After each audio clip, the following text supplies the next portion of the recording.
Mesdames et messieurs, Madame le ministre, messieurs les ambassadeurs,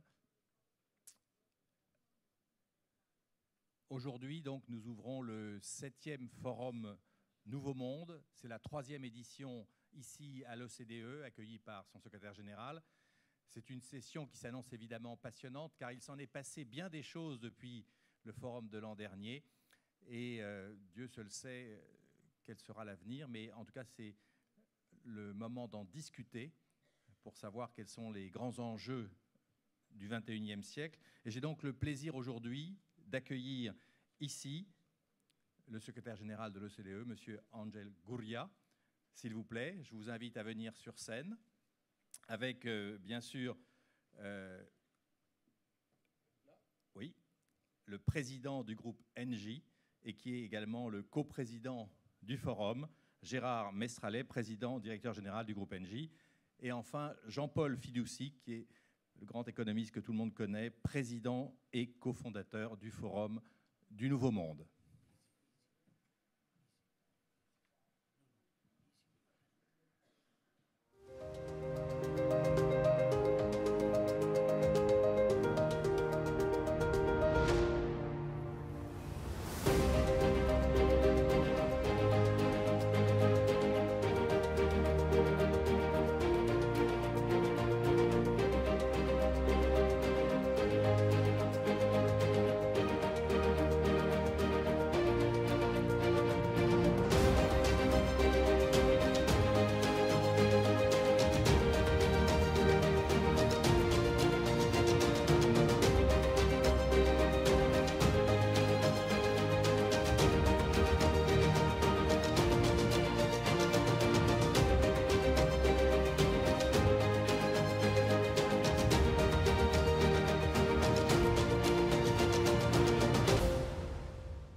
Voilà, c'est donc le début de ce forum et j'invite donc tout de suite Jean-Paul Fitoussi, président et cofondateur. Jean-Paul Fitoussi, Angel Gurria, allez-y.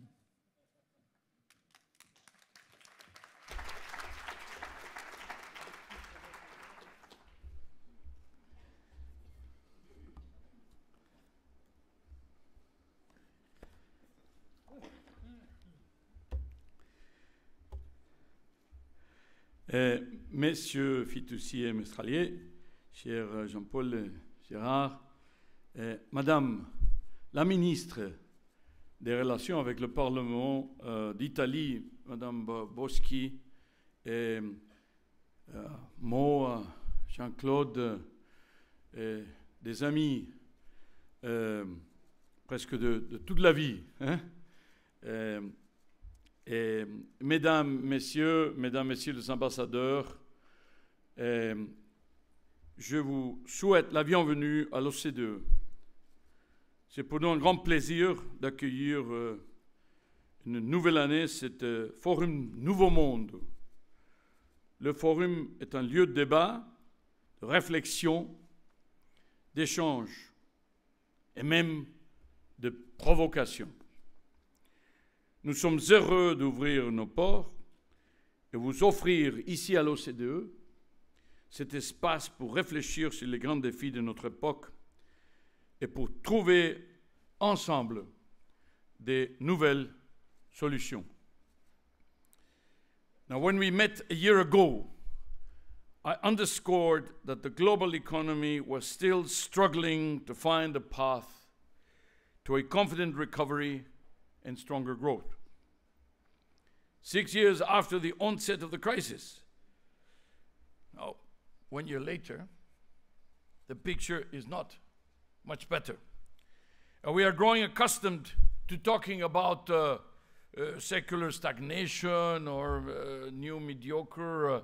I always tell Christine Lagarde that I don't agree with new mediocre because it has been mediocre now for a long time, so it's not new, it's old mediocre, you know. And the problem is that we are actually becoming used to it. It's kind of the new normal, and this is a big problem. So what can we do to reverse this? The reality is that we are facing a very complex scenario, clouded with uncertainties. I will not go into detail in the global macroeconomic analysis because I will be presenting our updated economic outlook in just a few minutes, actually, and a little later, at 11 or something like that. We've chosen this event in order to launch our economic outlook. But let me stress a few messages that I've been reiterating. Until we fully jumpstart the 4 cylinders of the world economic engine, and that's investment, trade, credit, and growth in the emerging markets. I repeat, investment, trade, credit, and growth in the emerging markets. We will clearly not be out of the woods. And the bad news about those 4 pillars of the full-fledged recovery is that they're all at half speed. Simple as that. A few days ago, hosting a meeting of our Economic Policy Committee, I quoted Yogi Berra, not well known in France, but he was a baseball player who was as famous for his baseball skills as for his sayings. He once famously said, "It's like déjà vu all over again."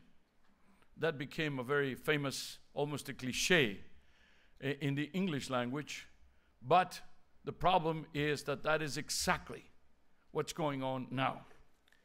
We have become used to a familiar pattern: springtime optimism, followed by downgrades in the growth forecast as the year progresses. And then, of course, it depends on who's next. The World Bank, the IMF, then the OECD, and then the European Union, and then the cycle starts again, and everybody kind of starts, lower than the other guy. We will be commenting at the outlook that OECD economies have not fully taken off. And unfortunately, the continued slowdown in emerging economies, China in particular, is weighing on global demand. But it's not just China. I just came back from Brazil, which is going to have negative growth this year. Russia is going to have negative growth this year. So, and many of the others are going to have positive growth, but lesser than the one we had forecast originally. Against this background, I'm very encouraged by the fact that the New World Forum has chosen exploring the long term as the year's main theme. It precisely points in the right direction.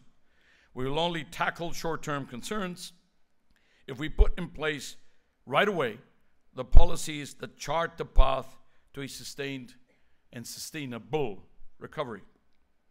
The long term always starts today. The choice of topics for the forum could not be more pertinent. They definitely put us on long-term thinking mode. I'm also glad to say that the OECD is working on all these areas. For example, you'll be looking at the role of labor in tomorrow's societies. Well, this is something that we're examining very closely at the OECD. And indeed, our forthcoming employment and labor ministerial next January will be focusing on the future of work, discussing aspects such as the impact of digitalization in labor markets and the implications in terms of skills and public policies. Now, with 42 million unemployed in the OECD area, still over 9 million more unemployed than before the crisis. We have plenty to do in the short term, but that should not take away from the fact that we need to anticipate how tomorrow's labor markets will look like and the opportunities they may bring. And let me just say, taking advantage of the presence of Minister Boschi here, that in Italy, by the way, and I mentioned her because she is the one who has to negotiate with the parliament in order to get these laws passed. And I know, twice Berlusconi, twice Prodi, and once Monti and once Letta had tried it before to tackle the question of the Jobs Act in Italy. And it is only now with Mr. Renzi and his cabinet that it has been possible. They have recently finished not just the legislation, which was last year, the fundamental passage of the lower house, but also all the other passages in the process. and all the secondary legislation, etc., and all the decrees and implementation.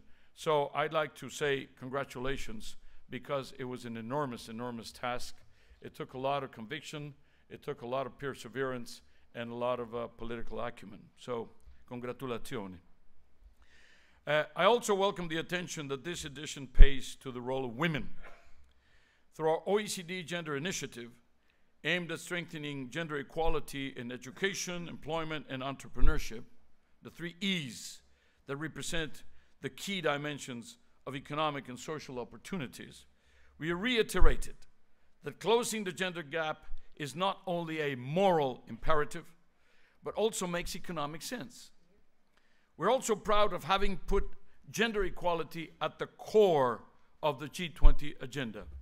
Madame, we salute you, and we congratulate your efforts in order to make sure that the equality issue continues to drive forcefully. And that's, we're going to be pushing it also at the B20. We're going to be pushing it at the G20 in Antalya this week in Turkey. So, and as I say, we're proud of having put gender equality at the core of the G20 agenda, with the establishment of a target to reduce the gender gap in labor market participation rates by 25% by 2025, so-called 25 by 25. This will mean incorporating 100 million more women into the labor force in the next 10 years, vis-a-vis the the benchmark assumptions. Very short story about that, sir. It's important to know how things get done. We were discussing how we could make this stick, this idea that, and we needed to stick it, like, we created this expression, fit not fat, to sell our book on obesity, so how can we sell that about gender equality? How are we going to get something sticky and, that will stick in people's minds?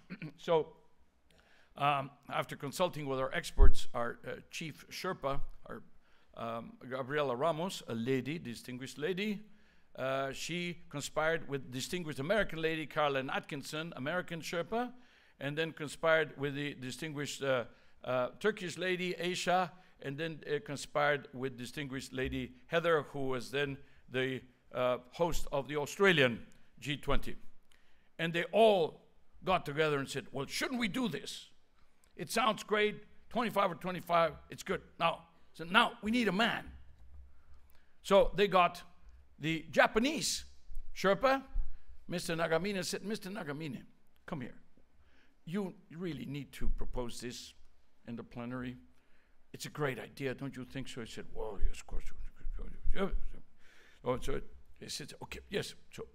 So Mr. Nagamine proposed it, and immediately 4 hands, said the United States and Australia and and Turkey and the OECD. So, well, what a wonderful idea, Mr. Nagamine. That is the best idea ever. We should all support it. So they created a momentum, and it's on the books. And it wasn't going to be in the books, by the way, because there's a certain reticence to take new issues on the books for a G20 conference. There's so many demands on the issue. So that's it. And now we got a mandate to make it happen. To make it happen. But it's the target, and we got it. And it was also used as a formula to look, hopefully for this year, with a formula about youth unemployment. That's another one we got to take care of. Now, conscious that we've reached a tipping point having to do with a question of inequality, where we have been talking so much. As you know, we here have produced the Growing Unequal 2008, Divided We Stand in 2011, and only a few months ago, In It Together, all denouncing the sources of inequality and also the ways to fight inequality. Trends are frightening.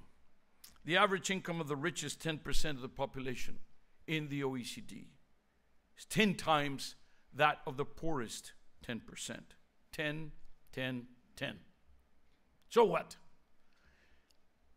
It was 7 times a generation ago. This is what is enormously worrisome. In one generation, it has grown by 40%.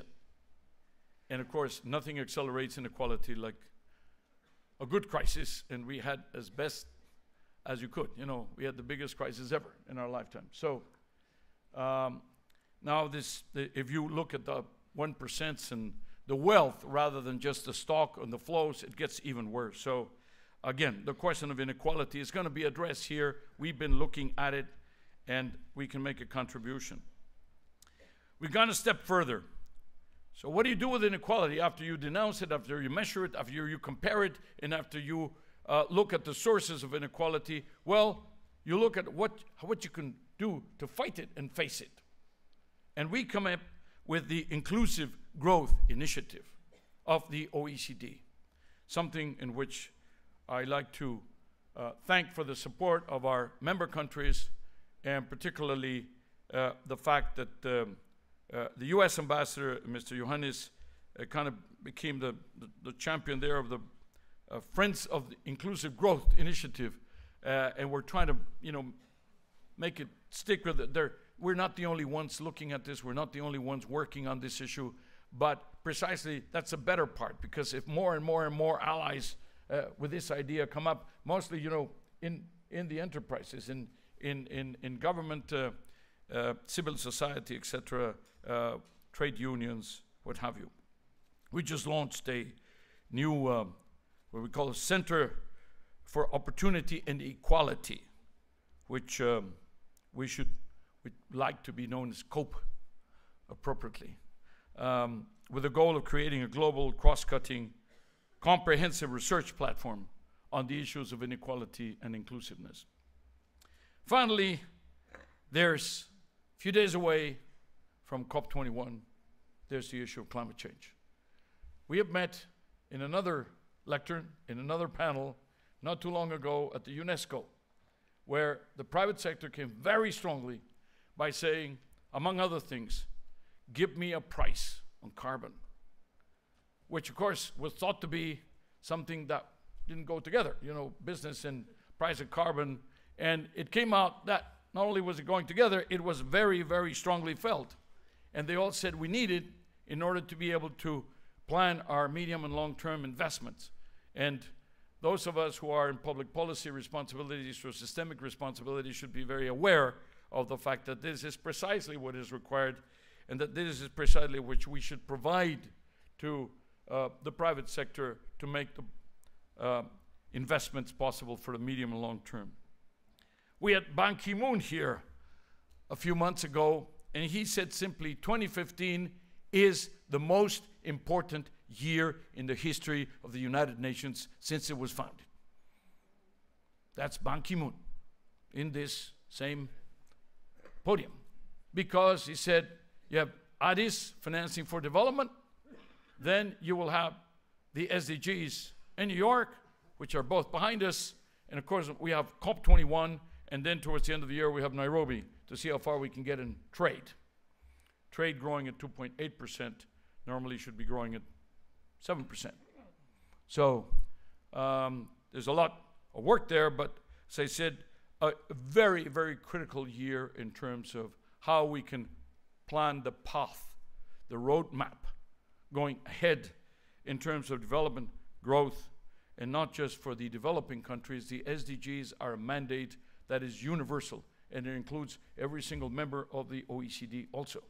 So we should be ready to work there, like we are working very actively with COP21 to make sure that Paris is a success in the next few days.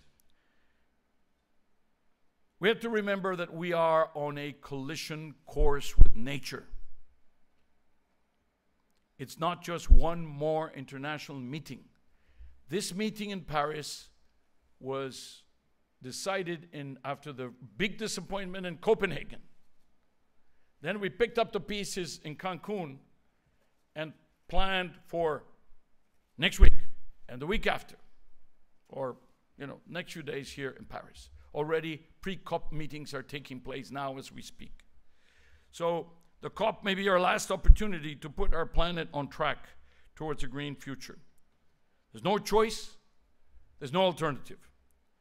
We just provided, at the request of the Peruvian and French presidencies, up-to-date estimate on the public and private finance mobilized so far by developed countries towards their commitment of jointly reaching $100 billion by 2020 to channel them towards developing countries so that they can deal with their own commitments under COP21.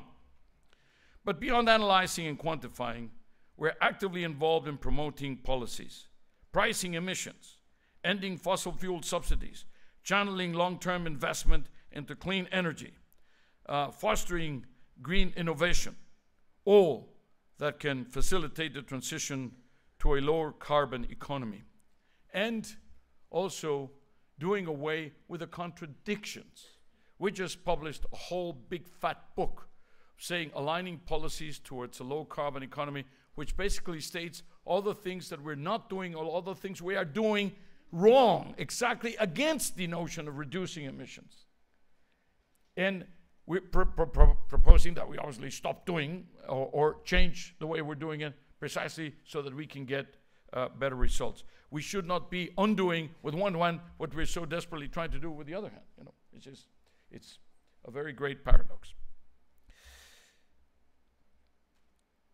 Cher Jean-Paul, Cher Gerard, dear friends, your invitation to project ourselves beyond the current upheavals and think long term is not only pertinent, it is indispensable. For us at the OECD, it epitomizes what we call a NAEC state of mind. NAEC is our new approaches to economic challenges, something with which our hosts are very familiar. It's an organization-wide reflection process at the OECD on the roots and lessons from the crisis, with the aim of improving the OECD's analytical framework, and, of course, the bottom line is to provide better policy advice. Remember, we're about better policies for better lives, but the better policies come from a dialogue, and we want to provide better policy advice to our member and the growing number of non-member countries which come to us for these exchanges. Einstein once said, learn from yesterday, live for today, hope for tomorrow. The important thing is not to stop questioning. End quote. This is why we appreciate so much this partnership. It grows year after year. We learn from the past, we deal with the present, but always with the future in sight. Your questioning, the fresh thinking you're bringing to this house, are of great value to us as we pursue better policies for a better new world. Many thanks, and have a great forum.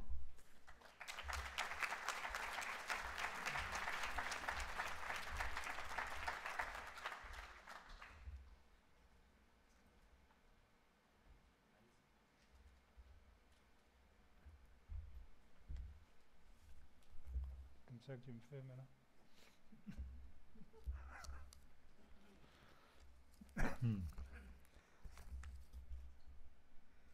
Bien, je vais parler en français, j'en suis désolé. J'aurais aimé parler en italien. Monsieur le secrétaire général, mesdames et messieurs les ministres, cara ministra, l'Italia è un onore e un piacere di averla con noi questa giornata. Mesdames et messieurs les ambassadeurs, mesdames et messieurs les présidents, mesdames, messieurs et chers amis, parce qu'il en est beaucoup ici. J'ai l'honneur et le plaisir d'ouvrir cette édition 2015 du Forum, la 7e édition du Forum, dont la première fut ouverte, et je ne peux l'oublier, par Éric Besson, qui est ici, et qui a décidé que j'avais cofondé le Forum avec lui. Mais enfin, c'est lui qui a décidé ça, ce n'était pas moi. C'est lui qui fut à l'initiative de ce Forum. Merci à Angèle Gurria, merci de nous accueillir dans cette enceinte magnifique. Une enceinte internationale, une enceinte où la parole est libre. Et si je puis me permettre, je voudrais vous féliciter du fond du cœur. Vous avez conduit cette institution à être un lieu d'excellence, de réflexion intellectuelle et d'action. Et vous l'avez fait en accroissant le degré d'indépendance. Je croyais que c'était impossible à faire. Mais vous l'avez accompli et vraiment, toute mon admiration pour cette tâche. Vous allez même cette année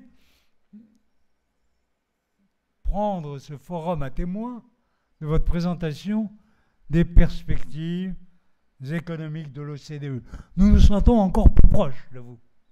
Et cela nous fait vraiment plaisir. Merci à Gérard Mestrallet, dont l'engagement et l'implication ont rendu possible encore une fois la tenue de ce forum. Et c'est un plaisir et un honneur de partager la coprésidence de ce forum avec lui. Merci à nos partenaires, Engie, l'AFD, Ariane Espace, Dansus Agis, la Fondation Jean Jaurès, la French American Foundation et Entreprises pour l'environnement. Merci aussi à nos partenaires médias, CNN, le Financial Times, France Info, je lis parce que je veux n'oubliez personne, l'AFP, le Nouvel Observateur et la Repubblica. La Repubblica. Merci à Gérard Askenazi et à son équipe, dont le travail s'est révélé déterminant pour l'organisation de cet événement.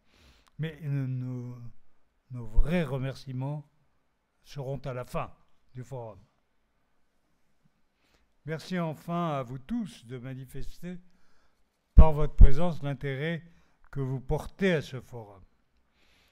Il s'inscrit dans la continuité de tous ceux qui ont eu lieu et dont le déclenchement fut la crise inédite qui a frappé le monde occidental et l'ensemble du monde en quelques semaines, très très vite.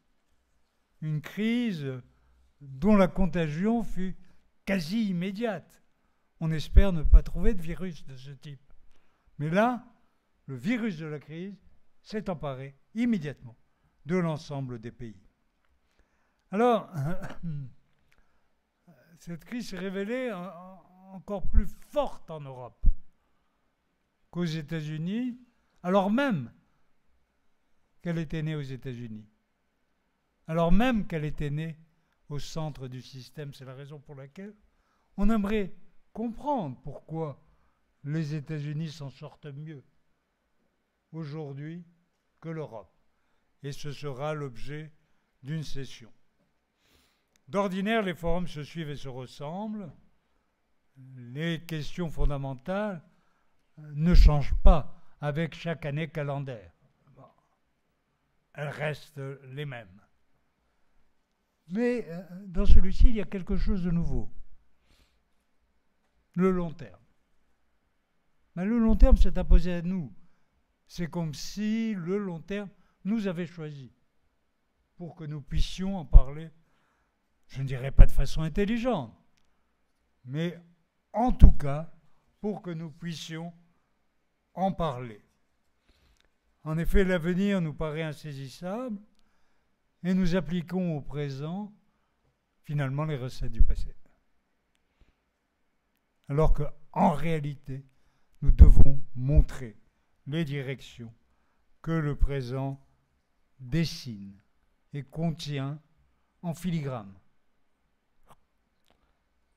Alors, il est pour le long terme des thèses très tristes.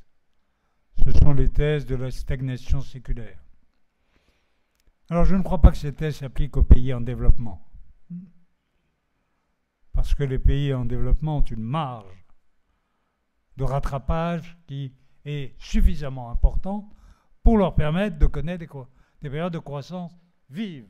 Même si, un certain nombre de pays en développement se trouvent aujourd'hui dans des situations de récession. Après tout, lorsque un pays a eu une croissance de 10% pendant 15 ans, on peut accepter qu'il se repose quelques années, avec quelques années ou une année de croissance négative. Ce n'est pas un drame absolu. Par contre, ce qui est un problème, c'est les ressorts de la croissance dans les pays développés. Alors, il existe une myriade de thèses de la croissance séculaire. Je m'en référais uniquement à 3. La première, la plus élaborée, est celle défendue par Robert Gordon. Pour lui, c'est assez simple. La fin de la croissance ou le début de la faible croissance date de 1972. Ce n'est pas un phénomène nouveau. Ça fait 40 ans qu'il y a eu une inflexion très forte de la productivité qui a perdu à peu près un point. Et depuis, les nouvelles technologies n'ont pas permis de combler cet écart par rapport à ce qu'il était avant. La seconde révolution industrielle, et nous pouvons le comprendre assez bien, a eu un effet sur le bien-être des gens beaucoup plus considérable que la révolution des nouvelles technologies de l'information et de la communication. L'eau courante, l'électricité, les appareils électroménagers ont libéré les personnes bien davantage que les nouvelles générations de cellulaires qui nous sont offerts, de téléphones cellulaires qui nous sont offerts. Et donc, nous dit Robert Gordon, il est vain d'attendre de la révolution en cours une nouvelle envolée de la productivité et donc de la croissance. Mais pour ce qui me concerne, ce n'est pas la révolution en cours que je pense, mais à la révolution potentielle à venir. Nous ne savons pas. Nous ne savons pas ce qu'il peut advenir. Il se peut qu'une révolution en cache une autre et que déjà est en train d'émerger une autre révolution dont l'effet sur la productivité sera encore plus fort. La seconde thèse est défendue par Larry Summers. Elle est plus ancrée dans le présent, même si c'est une thèse de la croissance séculaire. Cette thèse nous dit que dans une situation d'abondance d'épargne, il faudrait, pour équilibrer le système, que le taux d'intérêt réel soit négatif, et soit fortement négatif. Fortement négatif pour donner une rentabilité à l'investissement qui n'en dispose pas en situation de croissance nulle et sans demande pour les marchés. La troisième thèse est fondée sur la croissance des inégalités. Comme une très grande majorité de la population a tout juste les moyens de vivre et dépense plus qu'elle ne gagne, et qu'une toute petite minorité dispose d'une épargne plus qu'abondante, la demande globale s'établit bien en dessous de ce que la croissance exigerait. Donc les inégalités ont ceci pour conséquence, si on ne parvenait pas à y remédier, eh bien, une stagnation séculaire. Parce qu'on ne voit pas d'où viendrait la demande. D'où pourrait venir la demande. Les autres tables rondes déclinent le long terme sur des thèmes plus spécifiques, et ces thèmes plus spécifiques n'en sont pas moins importants et probablement plus importants que celles qui cadrent les diverses appréhensions de la croissance de la stagnation séculaire. Au premier rang des préoccupations des politiques économiques devrait figurer le plein emploi. Mais un plein emploi fait d'emplois décents. Est-ce qu'on peut atteindre un tel objectif? Eh bien, certains nous disent non. Peut-être qu'on pourrait l'atteindre, mais dans une société si inégalitaire qu'elle constituerait en elle-même une menace pour la démocratie. Pourquoi? Parce qu'on perçoit que la demande de travail croît très fortement pour les travailleurs très qualifiés, et l'autre segment du marché du travail qui voit une demande croître est la section la moins qualifiée d'aide à la personne. C'est l'aide à la personne qui constitue les rank and files des nouveaux travailleurs. Alors vous voyez bien que entre ces deux catégories de travail, eh bien, disparaît la classe moyenne et disparaît la mobilité sociale. Que peut-on faire si l'on veut redonner un avenir au travail?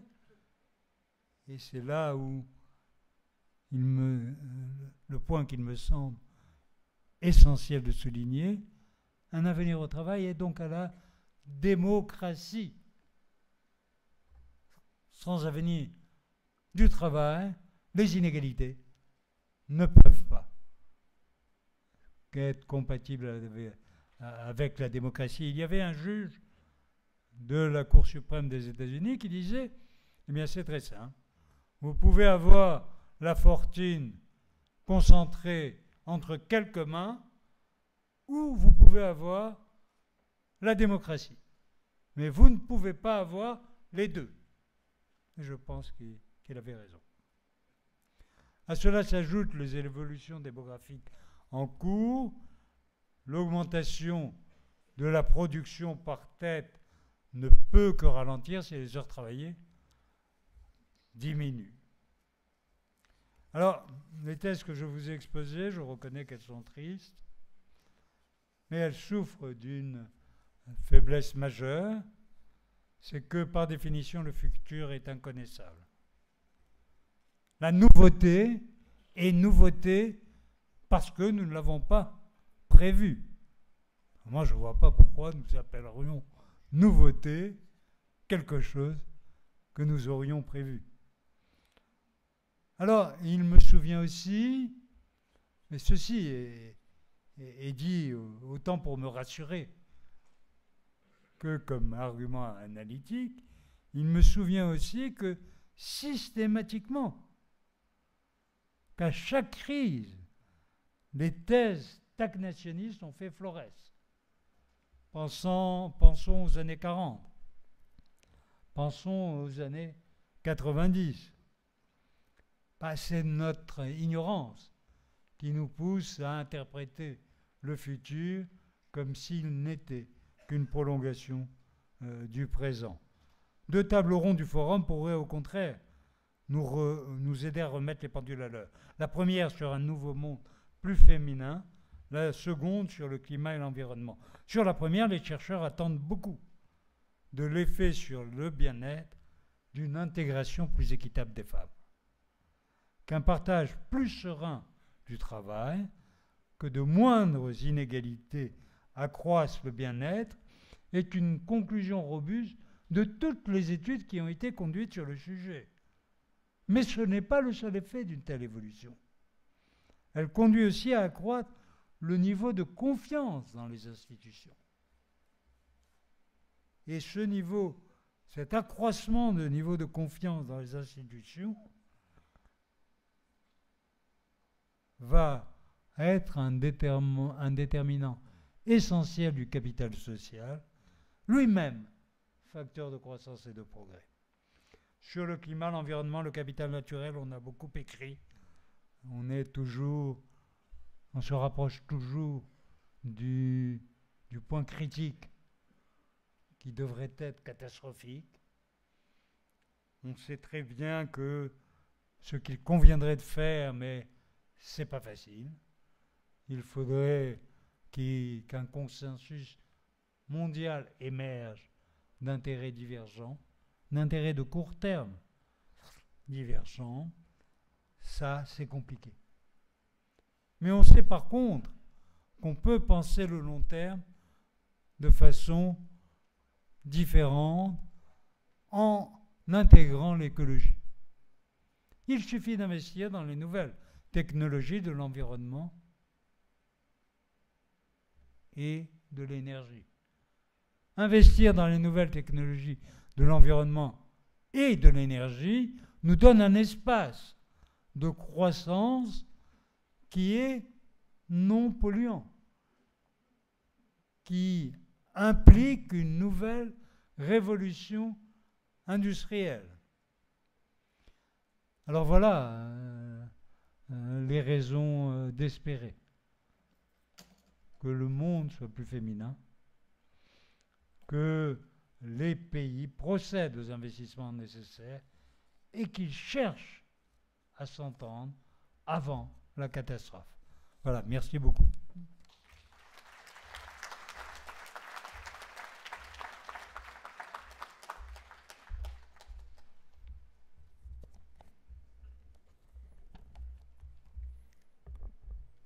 Monsieur le secrétaire général, cher Angel Gurria, Madame la ministre, messieurs les ministres, cher Jean-Paul Fitoussi, chers amis, c'est un plaisir de vous retrouver pour cette nouvelle édition du Forum Nouveau Monde. C'est un moment que nous attendons tous avec beaucoup d'impatience, comme tous ceux que nous voyons revenir d'année en année avec plaisir. La fidélité de Engie à votre forum, la vôtre, celle de nombreux intervenants, tient, me semble-t-il, à son originalité et à ses qualités essentielles. C'est tout d'abord une conférence qui sait prendre le temps de la réflexion, de donner le temps aux intervenants et au public de débattre. Nouveau Monde se singularise également des autres événements internationaux par la grande convivialité qui s'installe sur scène et dans la salle. Et comment pourrait-il en être autrement avec des personnalités aussi chaleureuses que Angel Gurria, Jean-Paul Fitoussi, avec lesquels j'ai la joie depuis plusieurs années de partager la supervision du forum. Je tiens d'ailleurs à les remercier tous les deux d'avoir mis tant d'enthousiasme à prolonger cette initiative qui avait été démarrée en 2009 par Éric Besson, que je salue à mon tour et que je félicite, son enfant prospère. Et je crois qu'on ne peut que se réjouir et se féliciter de l'implication croissante de l'OCDE dans le forum, et merci d'accorder à ce forum, j'allais dire, la primeur de vos projections. C'est un formidable honneur que vous faites à ce forum. C'est également le cas dans la définition des sujets et jusqu'à la mise en musique des différentes tables rondes. Vous trouvez d'ailleurs durant ces 2 jours plusieurs membres éminents de cette belle institution, outre son secrétaire général bien sûr. Et cet investissement, je crois, témoigne de votre confiance dans l'événement et sa capacité à contribuer sous un angle original aux débats économiques et sociaux qui déterminent l'avenir de nos sociétés. Et Jean-Paul Fitoussi, en cadrant le débat, l'a bien montré. Au fond, les sujets abordés dans cette 7e édition traduisent, il est vrai, les préoccupations les plus brûlantes du monde. Nous interrogerons la pertinence et les objectifs des politiques économiques et des politiques sociales, par exemple à travers nos débats sur le travail, sur la place des femmes, ou encore sur la relation entre inégalité et intégration. Nous questionnerons aussi les perspectives et les modèles de croissance, et là nous attendons beaucoup de votre éclairage, et notamment ce matin sur une session sur le long terme, qui s'annonce passionnante. Enfin, un thème fondamental traversera le forum. C'est un sujet qui me passionne et qui est complètement, évidemment, dans l'actualité. C'est celui de l'énergie et du climat. Alors, vous le savez, cette année déterminante pour la France, pour notre monde et pour la planète, pour la France qui accueille la COP21 le mois prochain. Nous attendons, le monde attend que soit conclu enfin un accord international permettant de limiter à 2 degrés le réchauffement de la planète. Nos ressources, notre planète sont un bien mondial à protéger. Et nous devons tous prendre notre part de responsabilité, entreprises incluses. Et vous avez évoqué le prix du carbone.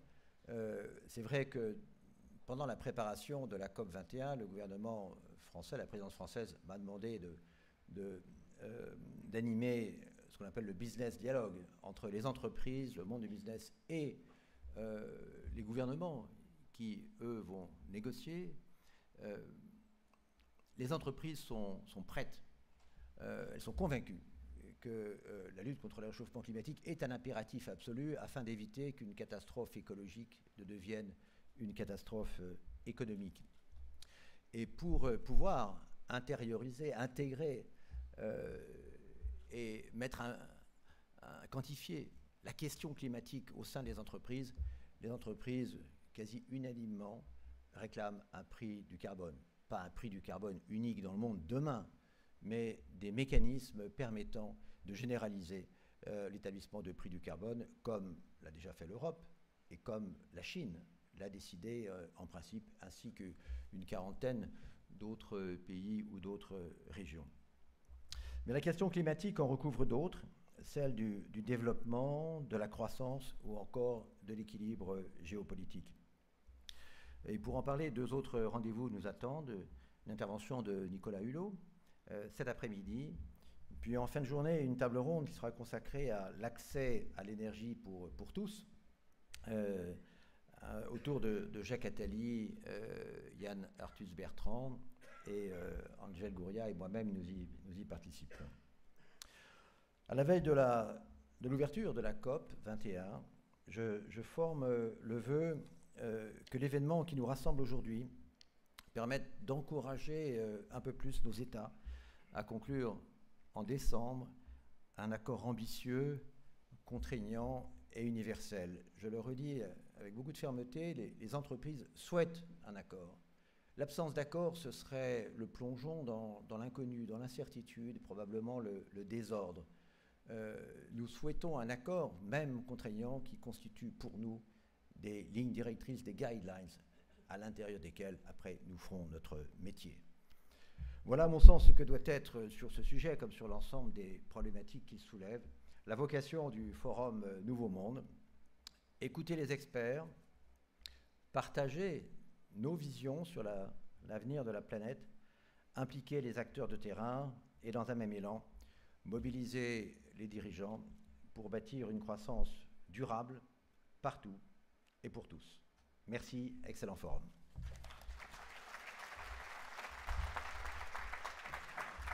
Merci Gérard Mestralet, merci Jean-Paul Fitoussi et merci Angel Gurria. Merci parce que vous avez entendu quelle entrée en matière, j'ai envie de vous dire, quel programme et en même temps, quel réalisme. On n'est pas sorti de l'auberge, nous dit Angel Gurria.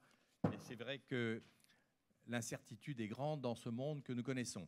J'ai le plaisir maintenant de vous présenter la nouvelle...